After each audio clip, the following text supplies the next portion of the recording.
Hello snowboarders of the internet, I'm your host Avran LeFeber, and in this video we're going to be reviewing the public display. Now if you're thinking of picking one of these up, we do have affiliate links for this and every other product mentioned in this review down in the description below. But if you're going to your local shop, slap them a high five and say that we sent you in. This board features Public's frame camber, which is flat with a subtle rocker in the nose and the tail. So what you're gonna get is ease of entry in and out of turns from that subtle rocker, as well as a more optimal sweet spot to press into. This board's available in 150, 153, and 156. I rode this board at Copper Mountain on a sunny day with moderate to high winds, average to slightly cooler temps. You had firm, fast groomers, lumpy groomers, choppy groomers, slush, ice, kind of just a mix of everything, and I used my Rome Black Label bindings and my K2 Thraxis boots. This board has a lot of carbon in it, but it's not overly stiff. I mean, it's middle of the road, but with that camber profile, it adds some playfulness to it, which is nice. You do have these sweet spots in the nose and the tail that you can press into, but you're gonna get rebound out of them from that carbon, so be aware of that. You know, you're gonna get a little bit of snap and pop. The torsional flex is also very snappy, so when you go to engage it, you're gonna notice that it has a very quick rebound. Now the nice thing about this board is that it's damp because it has aramid, aka Kevlar, in it, so that helps cut down underfoot all that kinetic energy. Yeah, you're gonna get some flap in the tips from that micro rocker in there, but you don't really feel too much of that underfoot. Now, if you get into super frozen, rutted out terrain, you're gonna get bucked around. Keep your knees bent. I keep saying that in a lot of these reviews, but if you keep your knees bent, you're not gonna get bucked around. I see you straight leg people out there. Don't be one of them.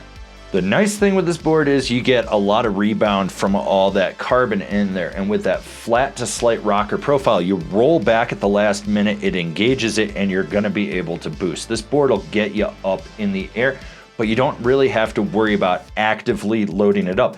This means you can be a little bit laid back with that snap, but you're still gonna get a ton of spring out of it. It's nice for that, for hitting side hits or ollieing over a fence or popping off a roller.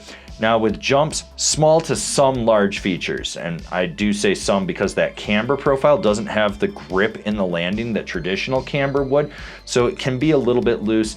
If you know how to land bolts, you shouldn't have a problem with it. Now the nice thing, just like popping off of a side hit, is you can snap at the last minute with this to get a little added oomph off the lip, or you can just let it do all the work for you. All right, we're about halfway through this review. Go down, give it a thumbs up, or don't. Who am I to tell you what to do? I'm nobody, I'm just a random person on the internet. I don't even know if you can trust me. You can totally trust me. Anyways, if you're new here, subscribe, click the bell, get those notifications. That way you're not missing any of the programming we've got coming out for you.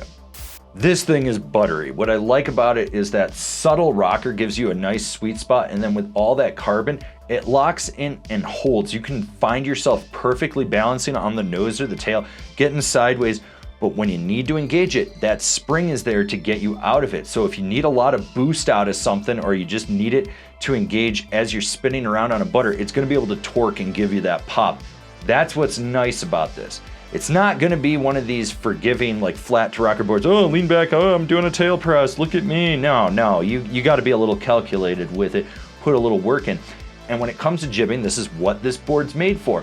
It's gonna lock into nose or tail presses and spring out of the end of this. There's a little bit of fight, but not a lot. And when you go sideways, you can take this thing from the top rope and not worry about it clapping out. Yeah, it's flat through the middle, but all that added carbon and then those aramid impact plates, aka Kevlar, are gonna help dampen, and it's gonna lock in right around the feature.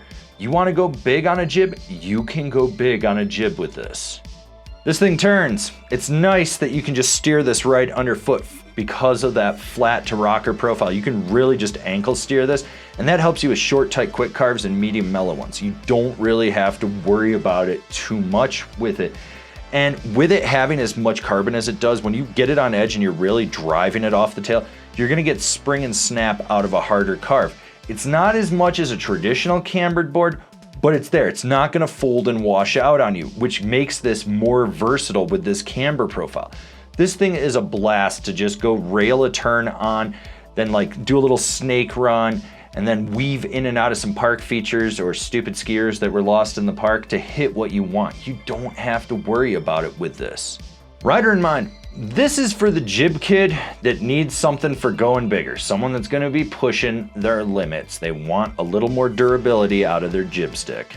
Like what we're doing over here? Want to support us further? Swing on over to Angry Snowboarder VIP and become a member. Sure, I could tell you more here, but I got a video over there that explains it so much better. Getting on a public board when you're testing a lot of stuff is a treat, and this is no exception to it. It's just consistent.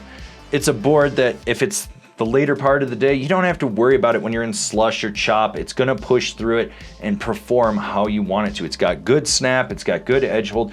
They're consistent.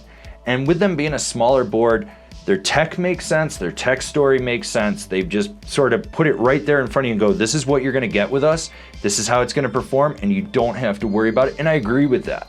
It's nice to see what Public is doing these days because they really have perfected the small Midwest brand, and it's working out for them. So if you're looking for something that not everyone's gonna have, this is one to definitely check out. Comparable boards, the Yes Shifter XTRM, the Ride Zero, the Capita Darkhorse. Binding recommendations, the 32 Team FASE, the Union Ultra, the Ride Specter. All right, this has been my review of the Public display. Hopefully you enjoyed it. If you didn't, go watch one of our other videos. And if you don't enjoy that, maybe you should go check out a different channel. I don't know.